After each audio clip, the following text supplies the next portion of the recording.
Did you know that 89% of award-winning ad campaigns fall into just 6 categories of thinking? And now the ad nerds at Adhouse Advertising School have taken that thinking and turned it into a deck of cards. Adhouse of Cards is a deck of 35 cards designed to help you come up with big ideas. Each card includes a prompt, a proven technique used by award-winning ad pros to jumpstart your thinking and improve your campaigns. Visual thinkers can use the backs of the cards to free associate using gorgeous photography from the artists at unsplash.com. Adhouse of Cards will teach you to hone in on the benefit, dramatize it, romanticize it, look at it sideways, and twist it into a pretzel. And the best part is that all of the proceeds go to the Adhouse Scholarship Program, supporting our mission to make the advertising industry more inclusive. Adhouse of Cards, a deck for ad nerds. Get yours today for just $20 at adhousenyc.com.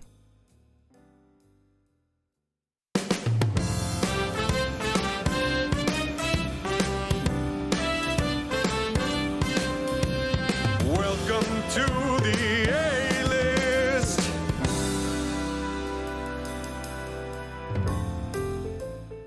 Hello, fellow ad nerds, and welcome to the A-List, the podcast that asks the world's top advertising professionals how they got started in the business.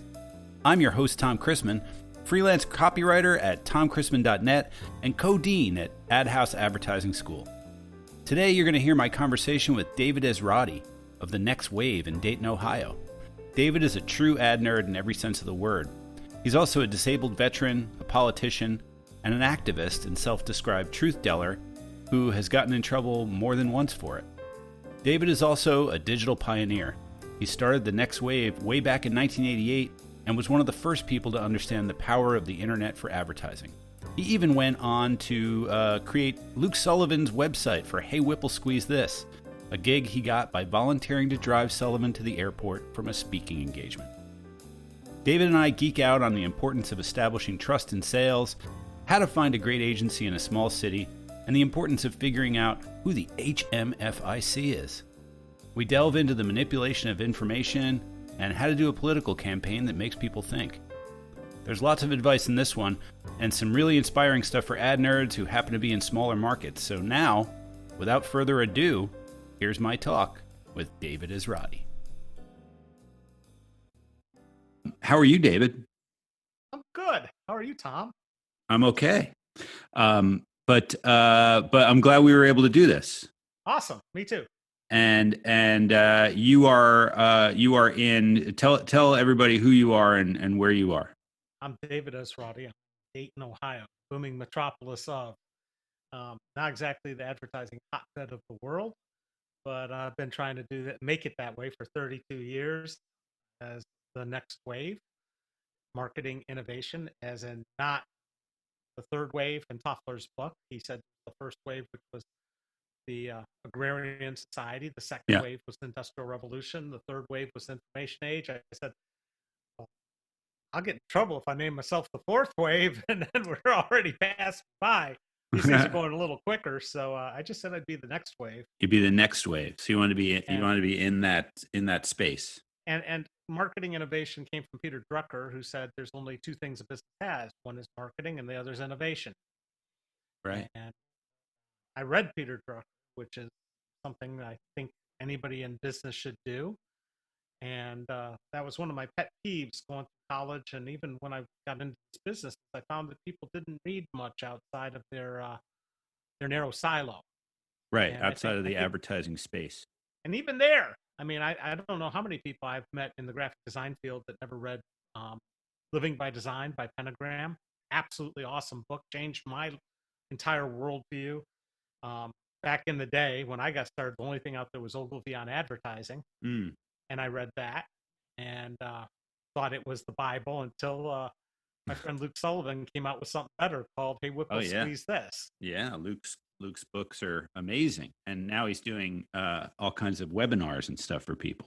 And Luke is one of the funniest speakers you'll ever hear. He is just awesome. The first time I saw him was in 1999 or 2000. He just had everybody laughing. I ran up to him after that and said, I got to meet, get to know you. How are you getting to the airport? He said, well, I was going to take a cab. I said, oh, no, I'll drive you. But that's how I got to know Luke. And later on, I ended up helping him out with a website for Hey Whipple. Oh, He built nice. it and hosted it, and helped him with some of his presentation, how to go about doing it online. Yeah. And so we still do that. And then in the 5th edition, I'm in the credits. I'm in the index. Oh, look at you. You did it. So yeah.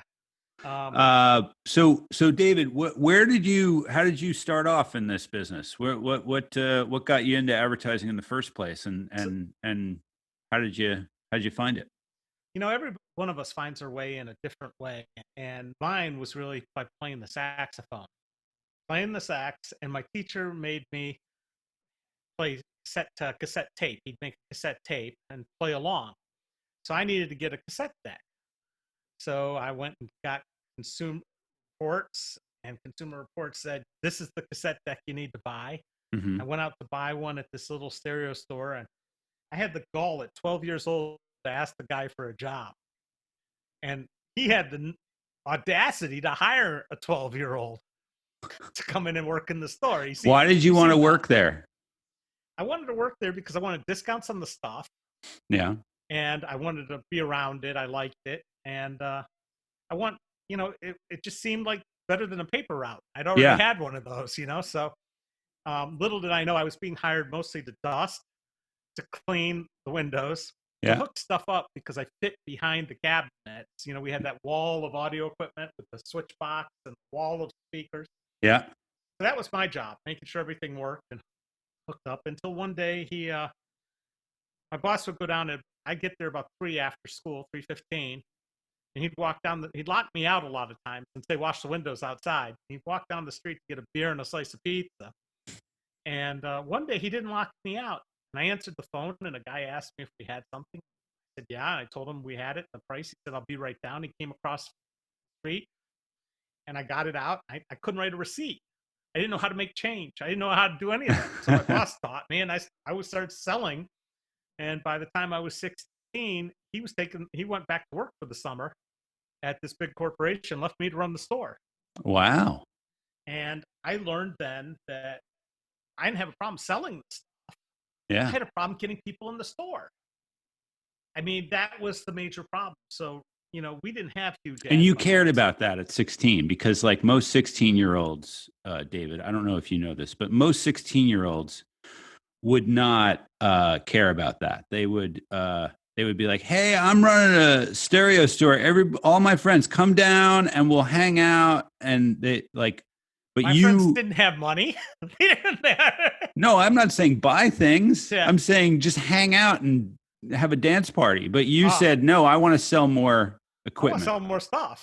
Wow. You've just been a natural salesman your entire life. I don't even know if it was that. But the crazy thing was I sold stereo equipment from age 12 to 24. Wow. And I was in the Army in between there. But when I was 24 or 23, I learned that I was selling it wrong the whole time. And this blew my mind because, I'd been selling what we called specs, Yeah. Signal noise ratio, power, just like they talk about computers with speeds and how much RAM and how much hard. That's not what you're selling. When you're selling stereo equipment, you are selling the ability to enjoy music and be able to experience it as close to what it would be like if you heard it live. And until I started selling high-end stuff, this stuff called linen made in Scotland, nobody had ever taught me how to walk somebody through the process of moving them from the lowest price stuff to the highest price stuff on their own. Right. And if you're doing it right, they can figure out what their threshold of pain is.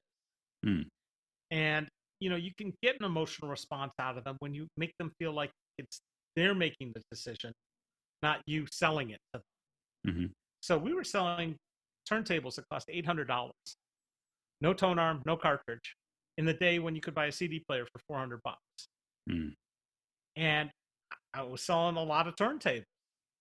And then I was, the rest of it. And once they bought from me that way, they'd keep coming back because nobody else was selling it that way. You realize the moment you walk into a stereo store and there's more than one pair of speakers, yeah, you're hearing all the speakers in the room. They all vibrate with each other. Yeah. And throw off the soundstage. You can't tell what you're listening to. So if there's more than one pair of speakers in the room, walk out. But we don't have stereo anymore. We have 5-1, 6-1, 7-1, 8-1. It's Yeah. all movies. But it was learning to establish trust with the people that were buying from you Mm-hmm. that helped you with that. And advertising oftentimes I'd look at the New York Times all the time, and I'd see the laundry list from Crazy Eddie's. And Mm-hmm. my boss in Atlanta, when I was 20 or 19, he had worked at Crazy Eddie. He'd been the #1 salesperson. And his idea of an ad was a laundry list with, prices, product names and prices, and nothing about anything else. Yeah. And you'll still see that with cameras and everything Yeah. else. Computers. Yeah. And that's not how you sell things. You know No. that. I know that. Yeah. And people should know that. But So you was this in Atlanta that this happened? That all this happened? This was in Cleveland. You were growing up in Cleveland. Yeah, I graduated high school at 17. My cousin taught me to move into Atlanta at 18. I ended up working with 2 crazy paratroopers and a Marine combat photographer from Vietnam. And they thought I needed a dose of military training. And I'd always wanted to jump out of airplanes. And my father had been in the Army. So I went off. I left Atlanta and I went in the Army. You joined the Army? Joined? There was no draft, was there? No, I voluntarily enlisted. This was 1981. I went in the Army, and it was that was a learning experience in itself. It's the first time I'd really experienced people from Texas in large quantities. Where were you stationed? Where were you stationed when you were in the military? So Fort Dix for basic training, Fort Gordon for advanced individual training, Fort Benning for jump school, Fort Bragg for special forces school. And that's where I got injured, and then I was out. And I was out for 2 years on temporary retirement. Decided to go to college, and picked the college basically because there was right state, right pat there in Ohio, and it's the only military installation in Ohio. Bad way to choose a school, by the way. Don't do it that way, is what you're saying. Don't do it that way. Halfway through. What school was it? I was Wright State University. Wright State. I thought you were just saying that it was in the Wright State. No, it's called Wright State University. It's called Wright State after the Wright brothers, who are Dayton's. Dayton's epic sons. Yes, and, Dayton's finest. Yeah, so they happened to have a scuba program that my mother had read about, and I started diving in the Army, and so it all made sense, I thought, and I moved here. Halfway through school, I got cleared to go back on either active duty or reserve. I'm like, I got a full ride for college. I'm going to stay in the reserves. I'm not going to pull out of college. Yeah. So I went in a special forces reserve unit here at an old Nike missile station out Jamestown, Ohio. Wow. Which was about an hour away. And I was the lowest ranking guy there. And it was, heading into my senior year, trying to do reserves while, carrying a full load at school. Right. And working didn't fit. So I basically opted out. And that was the end of my military career. Oh, okay.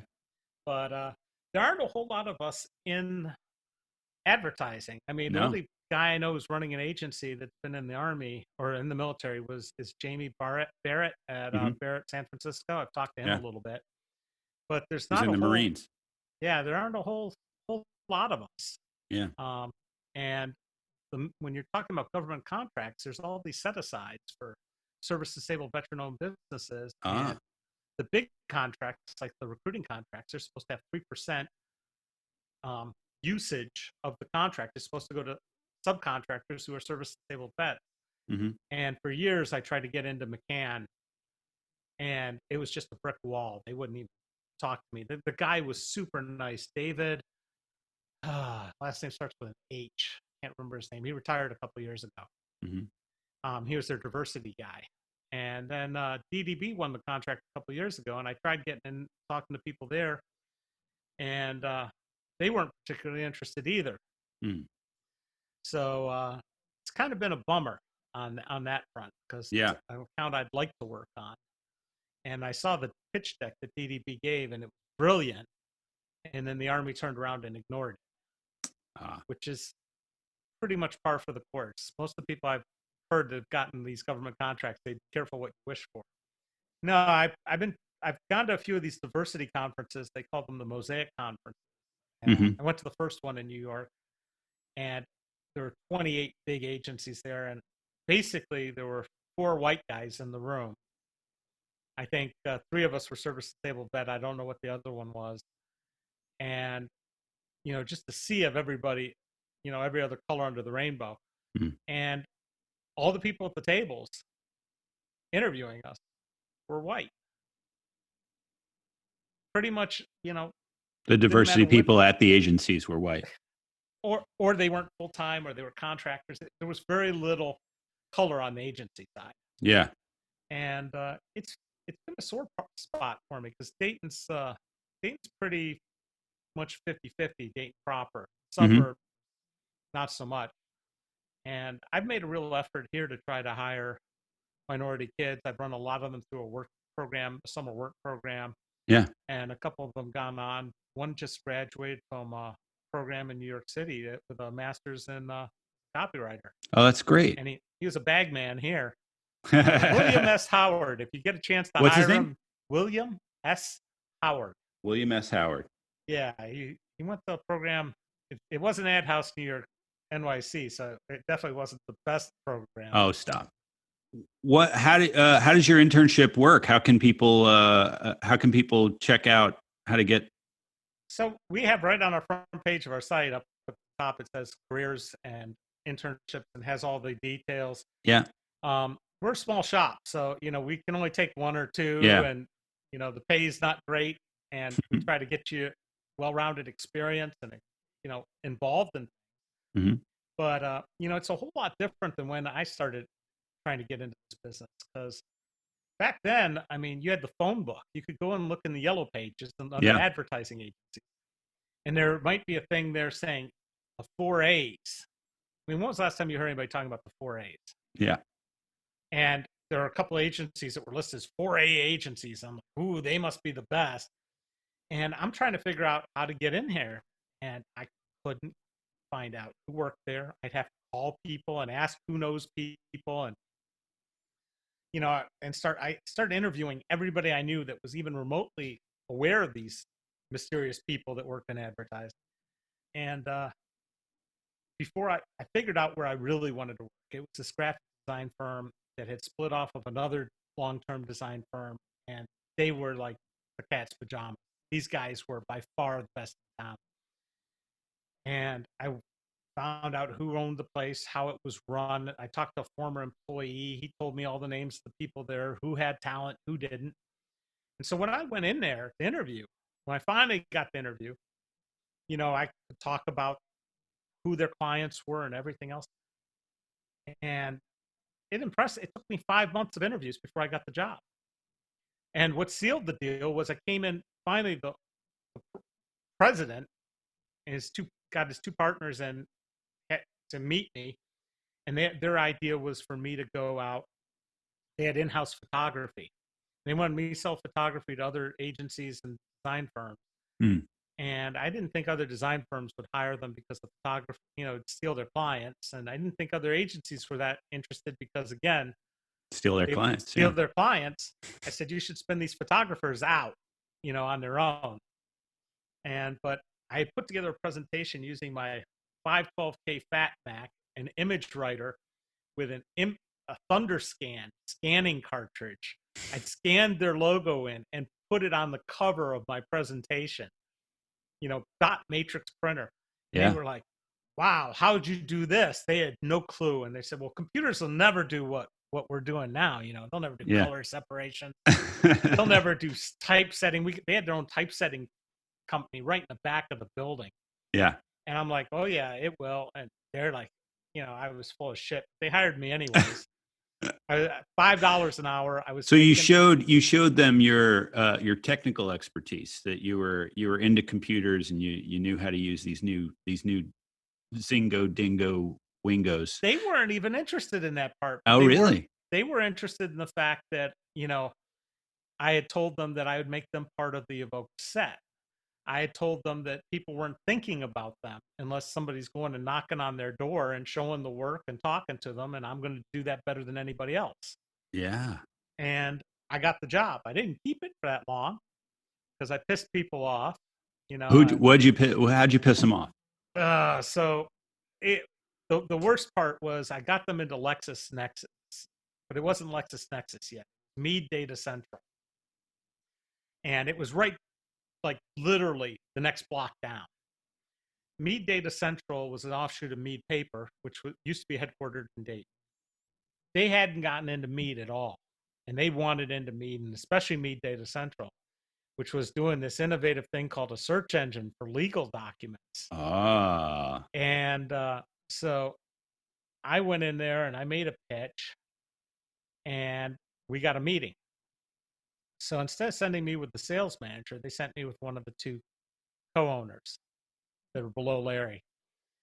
And we go in there, and Mark. And what are you selling now? What are you going in to sell? They called us in. They had a trade show booth, a 30-foot booth, and they wanted to update the graphics. Okay. It was only going to be for this one show, and they just wanted new graphics. And so they had a meeting with like 12 people in the room, a guy in suspenders with a bow tie who's sort of the head dog in charge, and a client that had invited me in. And there's all these other people sitting in there, you know, typical corporate boardroom bullshit meeting type thing. Yeah. And Mark's taking notes like they're going out of style. And I'm watching who's looking at who and who defers to who, and figuring out who's the decision maker. Yeah. Because when I was in the Army, I always learned there's one person who's the HMFIC, and that's the only person you got to convince. Yeah. So I figured out. We'll let people Google what HMFIC yeah, it's a for. very important term. Yeah. So about 3/4 of the way through, I said, "What's your current advertising now?" And they said, "Oh, we've got this agency in New York, and they're shooting these black and white pictures of lawyers that are, you know, at their table and everything. There's tension and there's." I said, "Why don't you just let us put those up for right now? Because let us do the next booth. But for right now, just use those graphics and because what they'll recognize, it ties back to the campaign, you know, save you some money." I'm trying to build a relationship here. Yeah. And as we walk out, I can tell Mark top is ready to blow. I said, "This moment we go out the doors in the parking lot to stop me from getting rid." I said, "So who do you think the decision maker was?" He's like, "Linda." I'm like, no, Linda has nothing to do with this. She was the one that invited us. She's not as the guy with the bow tie. And Mark's just steaming. By the end of that day, he's gone over to Larry, and Larry calls me into his office and says, "You know, I'm sorry, I'm going to have to terminate your program." I said, "Oh, so does that mean I get to work on something else?" And he just chuckles. And Larry and I stayed friends, and we go to lunch every so often. And I had lunch with him like 10 days before he ended up falling over dead of aneurysm. Oh, back. no. But the last words Larry said to me was, he said, "You'd be great in this business. You'd only stop and concentrate on one thing. Either do the politics or do the advertising. Don't do both." And I still haven't really honored Larry with that request. Oh, he means like real politics. Real politics. Yeah. I feel strongly that, you know, the manipulations of media, it's something that we should be conscious of. So the reality is we don't have a system where you can find information about candidates in their own words that's clear, that answer clear questions. I mean, the League of Women Voters does a half-assed job, 2 questions and 50 words each for the publication they pass out. Mm-hmm. And it's sort of become my goal in life on one side of my life. And on the other is to make sure that, you know, people, when they actually go to vote, they have to think. Mm-hmm. If we're doing political campaigns, we do campaigns that make people think. Mm-hmm. We need better systems for picking our candidates, because by the time Ohio used to be a swing state, by the time the Democratic primary ran, I didn't have a choice. Biden was the only one running still. Right. So instant runoff ballots solve this problem. That's where you get to rank your candidate. Mm-hmm. And it's something I'm pushing for. So this is kind of crazy. You know, we talk about ourselves now as an activist agency. We set up a 501c4. That's a nonprofit that can be involved in political conversation. We set it up. It's called reconstructingdayton.org, because I've learned you start everything out local. You know, it doesn't really, to go national, you got to sell out. So we're doing this locally. We took the money that I won in a lawsuit, a free speech lawsuit. I settled my own in federal court. I hired a guy full-time as a researcher and a writer. We're putting out content every week. We're getting ready to start making our first appeal for funds. We've surveyed candidates. So we've taken that on sort of a side gig. And that makes things a little more interesting. So we get clients who either like what we're doing and want to support us and find out that we're a damn good ad agency, or we get shut out of contracts because we're those assholes that are truth tellers. Yeah. In fact, one of our best clients, this is an interesting. So right after an election that I'd lost, I was going to file a lawsuit to stop the city hall from buying a piece of property from some private investors so they could put a fountain downtown. Mm-hmm. And the guy had given me money when I'd run, and he said, after the election, come talk to me. So I called him up to talk to him, and he says, fuck you, I'm not talking to you. You're going to ruin my deal with the county, the county and the city, because I'm about to clear $8.7 million on a $200,000 investment. And I said, can we have lunch? So we go to have lunch. He says, look, you don't file that lawsuit. You get a nice account. You can do some work, make a little bit of money. Nobody else cares. Just shut up. And then one time I shut up because nobody else did care. They really didn't care. Yeah. So we did work for him. We worked for him for about 1.5 years, and he screwed us royally, and it was bad juju all around. So your advice is don't work for people like that. My advice is this is the most important thing you can do when you're looking for your first job or any job in this business. Find somebody you like and respect and work for them, who works for people they like and respect. Because I've taken on some clients for people I like, but I didn't know shit about what they were doing, and I didn't like it that much. Like I had a fishing lake once. I don't like fishing. I'm not a fisherman. I'm a scuba diver. Fish hooks hurt, Yeah. I couldn't get into it.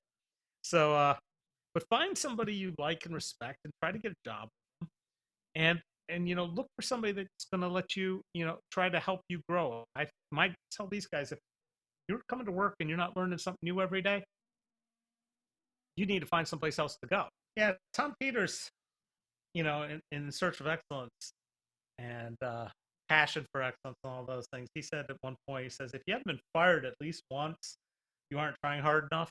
Yeah. And so I got fired from my first job in advertising, my second job in advertising, my third job in advertising, and I started my own thing. And I never looked back. There was a lot I could have learned. Yeah. By working for other people and stealing clients like everybody else and starting up. And I've learned the hard way, and I'm way behind comparatively. And if you look at most of the people you've interviewed, hell, they jump jobs every 2 years. And they've all worked. Everybody you've interviewed, except for me, pretty much, and maybe 2 others you've worked with, or you knew somebody that worked with them or something. So I'm kind of strange for this show. Yeah. Although we do have. Well, I'm trying to break out and show. There's advertising everywhere. Yeah. You don't have to live in New York City. You don't have to work in LA. You can be in Dayton, Ohio, and there are ad agencies in your neighborhood that would love to show you the ropes. And some of them would love to do good work. Like there's one agency in this town now that still does great work. I think they're awesome. In fact, it was my first job in advertising, was working for the founder of it. What is it? I don't know if I now you got to tell us. Go look at it. It's realartusa, I think.com or realart.com. Okay. It's more of a design shop gone immersive, interactive. They like doing digital physical things like flipboards and like they made a giant claw that you could run remotely and pick up stuff and they do. So it's an experiential place. Shop. But they had an office in New York. They had an office in Chicago. They were tied in with a local billionaire here, and then that sort of dried up, and they took a bit of a hit. But they do really nice design work. They just are not real strategic, and I don't know that you always get what you pay for. Right. So that's your competitive thing. You got to throw that in there. But you've given them the this is the problem in our business is most of the people in our business have only sold this stuff. Yeah. They've never sold anything else. Yeah. It's They they've go tell never. car dealers how to sell cars, but none of them have ever actually worked on the floor of a car dealership and learned Yeah. what it's really like or understood how, operations work. And I always talk to the salesman when I'm working on, if I can, I'll talk, because a yeah, lot of times marketing and sales don't like each other, and like the marketing guy will be like, no, don't talk to them, they don't know what they're talking about. But then when you do talk to them, when they have that company thing where you all sit together and you talk to them, you learn so much about like what the real value of the product or brand is. my biggest problem was, in 1976 or whatever, when I was 14 years old or whatever I was, and I'm trying to sell Marantz receivers. All the brochure basically said the difference was the number of buttons and knobs and the watts per channel. I buy a lot of photography equipment. We do our own video production. Mm-hmm. And I honestly value the stuff that comes with a good case where I can keep all the stuff, pieces and parts together so that I know that I have the complete thing when I show up ready to use it. Yeah. Drones do a better job of that. Gimbals do a better job. But cameras, the lights, most lights, horrible. So, no, so, going back to when I first went and tried to do the research, these kids have all the research tools. You can go to LinkedIn. Mm-hmm. You can find out where they worked before. You can go and, see the work online. I want to see out of a kid, I want to see their Pinterest page. Yeah. Or their scrap, we used to have our own scrapbooks, our clip files. Yeah. Well, they can do that all on Pinterest. Show me what turns you on. Oh, that's cool. Tell me your 3 favorite ads and why they're your 3 favorite ads. Yeah. Tell me your 3 favorite local restaurants, so I know that you've actually gone out and tried more than, Applebee's, Outback, and whatever. I want people that are curious about the world around them. I want people that take the time to find out about our business if they want to work here. And I don't see that from kids. So, the sales manager at my first job, Tony Vernon, he told me about when he was getting in the industry. He was just a designer. He went and interviewed with every design firm in Louisville, got rejected by everyone. He collected all the business cards. He wrote them thank you letters and everything. They get ignored. So what he did is he sat there and he redesigned every single agency's logo and put together a board. This is back in the day as a hand-drawn type. Yeah. And went out and showed it to everybody. He got 3 offers the first day. Wow. Yeah. So he used something that they cared about, and he showed how he relates to that thing. And I think that's a superpower. That's cool. This is the other part that drives me crazy about kids. Like, I sat there and I learned about who my heroes were. And I made every effort to go out and meet them and, make a personal introduction if I can. Mm-hmm. If you're trying to be in the NBA, you know who LeBron James is. You know who Kyrie Irving is. You know who they all are, right? Yeah. And I sit there and I start talking to somebody about Christmann, and they don't know what Christmann is. I mean, that was the agency of the decade, changed everything. You don't know who, Joel Dane Bernbach is either, or BBDO. You have no business being in this. So I want them to actually go out and find out who their heroes are and show me their favorite work. So you should be able to talk about campaigns that made a difference and why. You should know who did them and what the secret sauce was. You should know what the brief was or what the challenge was, what they were overcoming. I mean, people don't understand what the perception of was Old Spice before I'm on a horse. Yeah. That's cool. And I think that comes from the business too, right? Like we kind of the thing you said about Christmann is kind of why people, because we all go, well, we're not an ad agency. We're not just doing ads here. It's like, no, you are. And that's a very worthy thing to be, is an ad person. Like, ads are awesome. Ads change the world. So what if it's paving a road for pizza or it's, building? Yeah, it's still an ad. My favorite still of like, I mean, there's a couple ones, but one of the ones, the Blaze cologne. I mean, we're talking chump change investment. It got written up all over. It smelled like a Whopper, dude. Yeah. I mean, flame broiled. I mean, nobody's going to put that stuff on. Yeah. But, hey, it worked. It got for a very little bit amount of money. But the question is, how many clients pay you for that? Yeah. And that's really what they mastered, is getting paid for stunts like that. And, yeah. I got to meet Alex, and he's, my first experience or understanding of him was really through Sally Hogshead, who I'd worked for 4 years. I met her on her book tour and told her, hey, your site, most of it can't be indexed. And I showed her, and she was shocked.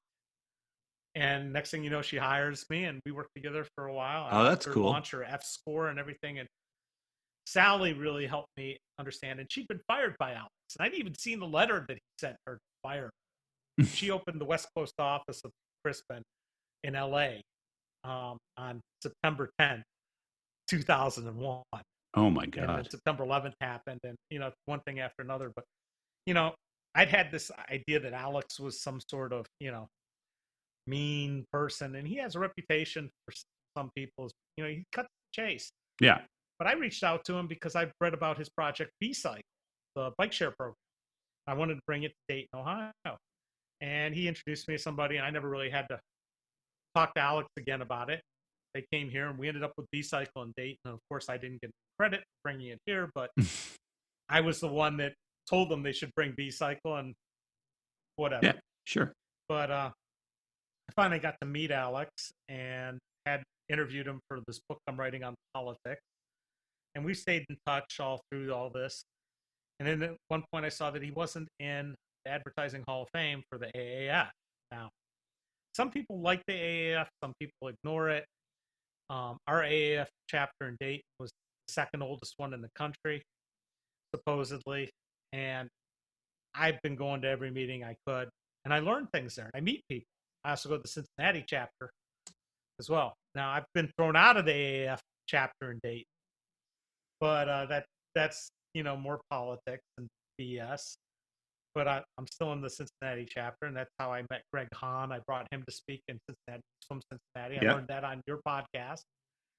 And Greg's a great guy. And look, you can learn some from all these people. But yeah, I saw that Alex wasn't in the AAF Hall of Fame. He was eligible, so I built a site to nominate him. Called it BoguskyFreakout.com. We're freaking out that he's not in the AAF Hall of Fame. Alex got pissed at me. He was like, I don't want an award. I don't want to be in the Hall of Fame. Not important. And I put the site up, and I asked people to put up their own why Alex should be in the Hall of Fame. Yeah. So of course I had to seed it some. So I reached out to Lee Clow. Lee wrote back. I reached out to Luke. Luke, no problem. Other people I knew, and all these people said why Alex should be in the Hall of Fame. Even Sally said she'd been fired by him. Sure. Right. So I built the site. It's still up, and I've got a body of work of his, of things that influenced me. There's one of the truth ads that I don't think you'd find it anywhere else. I'd saved it a long time ago from a site called AdCredit. Mm-hmm. And I had to re-upload it. It's really low res. Kids driving around in an old jalopy, going in the nice side of town and the bad side of town, poor side of town, and looking at the ads at like the local convenience stores. Now, on the poor side, it's all cigarette ads. Yeah. And in the rich side, there might be one. Yeah. They said, "What are they trying to tell us? Is this a poor thing?" Damn, that's powerful. Yeah. So, anyways, I nominated him. They didn't take him the first year. Second year, it was supposed to be up to Lee to nominate him, and Lee didn't do it. And it's still. Well, he probably told him he doesn't want to. He probably said, "I don't want to be nominated." But I'm not taking the site down because it's got like the greatest hits of Virgin. We're all going to check that out. Yeah, if for no other reason than to see all that work. Yeah, and he's got the Virgin campaign, it's got the Burger King stuff, it's got the Volkswagen stuff. I pulled out a campaign IKEA, and the progression and talking about kind of things that changed the industry. I mean, Domino's Pizza turnaround. Can you imagine walking in the CEO of a company and tell them to announce that, our pizza sucks? Yeah. People say clients get the advertising they deserve. Yeah. And that's used excuse not to present the bold stuff and not to challenge the thing. Me, it's always been, I've got to make them think. Yeah. And if I make them think, that's the first step to building a relationship. We say our slogan here, the agent's world's shortest agency slogan, maybe. It's create lust, evoke trust. Now, Create lust, evoke trust. yeah, that's it. Now, it's not quite as good as Truth Well Told, but that's only hitting half of it, you know. And I have no problem stealing from other people. I mean, our handbook's got a lot of Christmann stuff in it. It's got stuff in it from other handbooks, and Yeah. you know, I agree. The first thing somebody should do is read the handbook before they hire us. Not just before they come to work for us, but read the handbook if you're going to hire us. Is it online? It's online. thenextwave.biz/handbook. So I actually tried when Alex went back. They released a new handbook, and it was really ugly. I said, Alex, let me redesign this and make it interactive, you know, and stuff. And so I did about 8 pages and sent it to him, and didn't really get a response.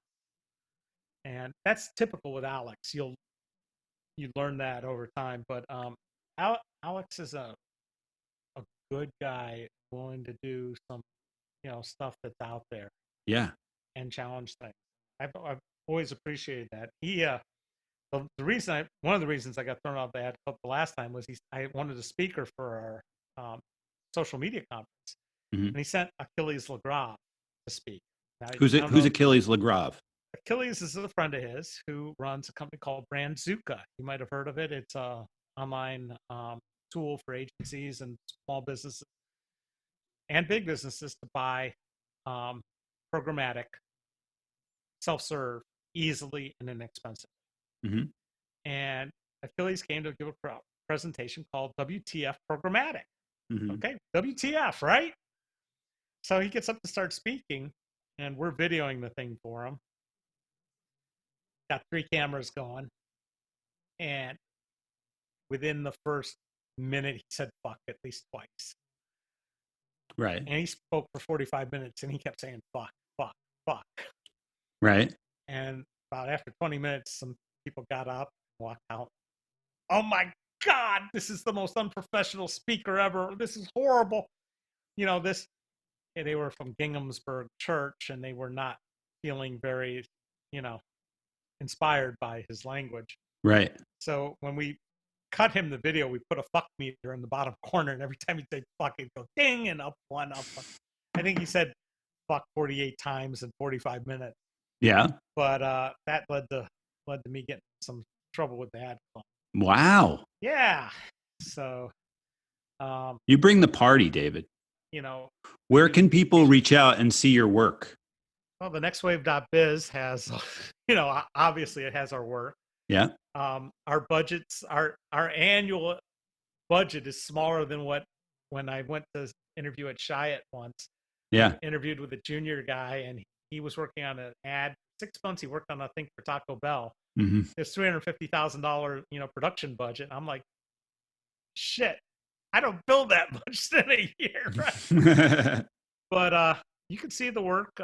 Ernie Schenk once called one of my political ads the best political ad he'd ever seen. That was one of my runs for Congress back in 2010. Oh, yeah. I remember that ad. What was that ad again? I was walking in a graveyard with my dog and talking about how I didn't care about endorsements. And for me, the best thing that came, you know, with the morning paper was the bag that came in, and I'm picking up the dog poop at the end. But Ernie loved that ad when he had the no-fly zone blog, which he unfortunately let disappear. And Ernie and I have stayed in touch. We just did some work for him lately. And he's a good dude. He is an amazing, really great. You reminded me of all the people that I need to have on this show. You need to have Luke. You need to have Ernie. Although Ernie doesn't like to talk. Right. Alex, you've had Alex, haven't you? No. I've invited him. I think he just never responded, but that's okay. Lee Clow again. He said no.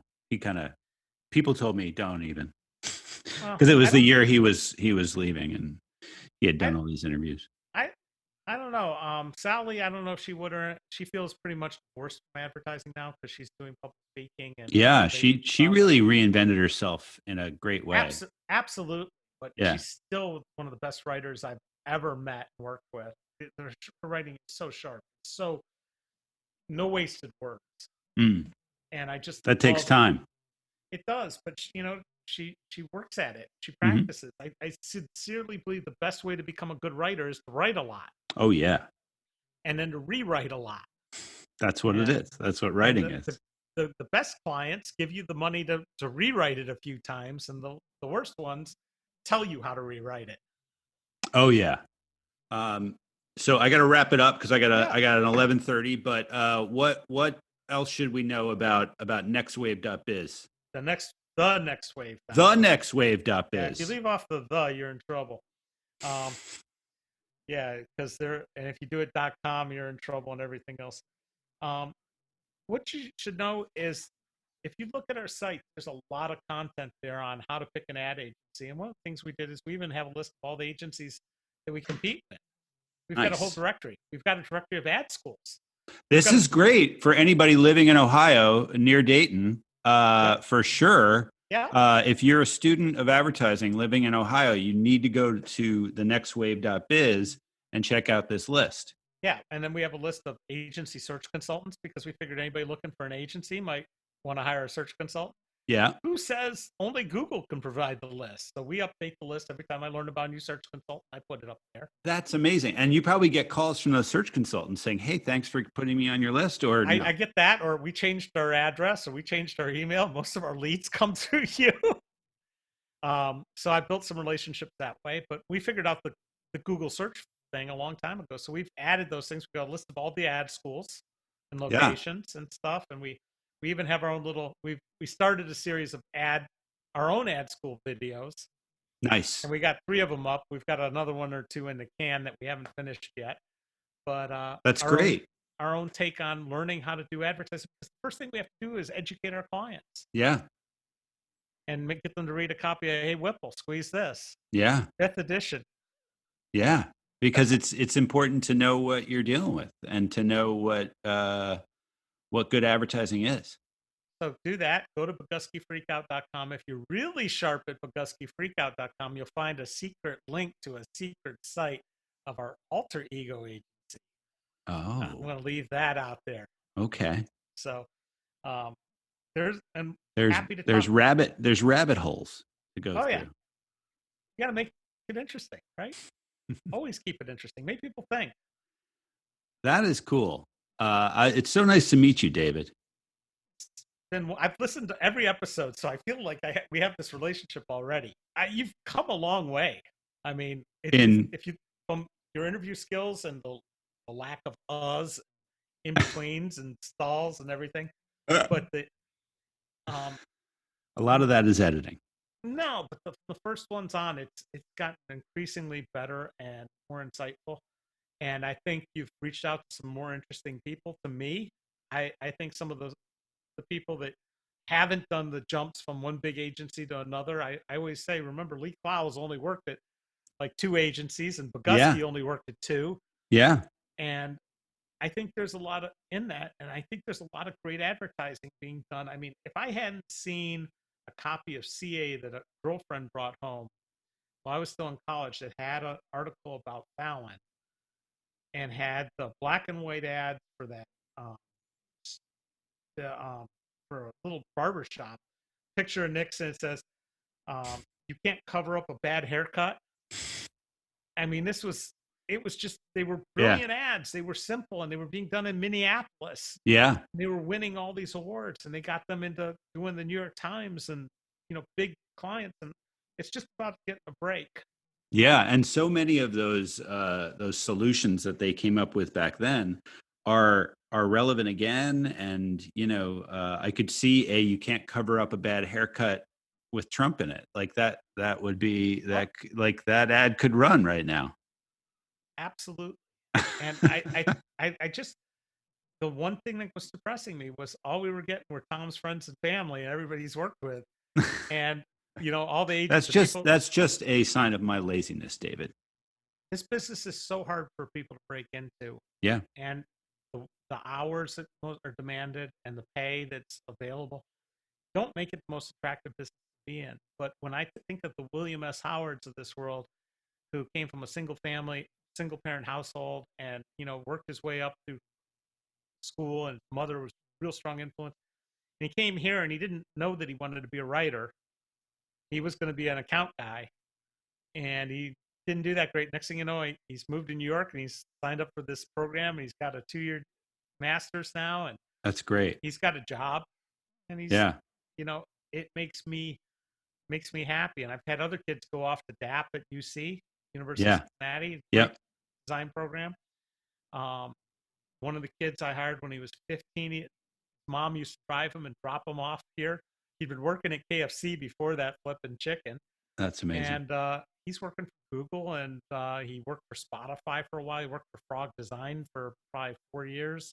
Yeah. I see these kids go out into the world, and their first experience was here, the Next Wave in Dayton, Ohio. That's amazing. I can't wait till this pandemic is over. Maybe I can come out to Dayton, Ohio, and we could get what's your favorite restaurant in Dayton, Ohio? We could go have a beer or something. Oh man, we've got a little Vietnamese hole in the wall that has the best spot around. We've got a wood-fired stone oven pizza that's literally 5 blocks away. That's great. We've got one of our clients that makes some incredible pizzas that you'll never have anywhere else. Nice. That's 4 blocks away. So I've got an Airbnb on the same block. My house is on the same block as my office as my Airbnb. Wow, you've got you've got a compound going on. I'm the Baron of Bonner Street here, and but the Airbnb comes in handy when we got clients come to town. Just put them up there, and works out great. That's cool.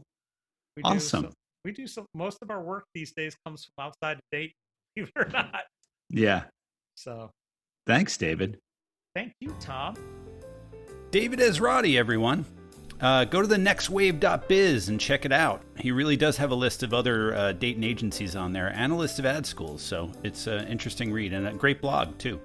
This has been the A-List, sponsored by Adhouse Advertising School, where we've got new classes starting at the end of September. So you get 10 weeks of classes with an ad pro for way less than the big ad schools charge. Apply today at adhousenyc.com and we'll get you in. All classes are on Zoom, so you can take them from anywhere, even Dayton, Ohio. I'm Tom Christmann. You can find me at tomchristmann.net. Thanks for listening. Please rate and subscribe to the A-List wherever you listen to podcasts. And thanks to Ross Hopman over at Duotone Audio Group for the music. Get vaccinated if you haven't yet, and see you soon. Bye.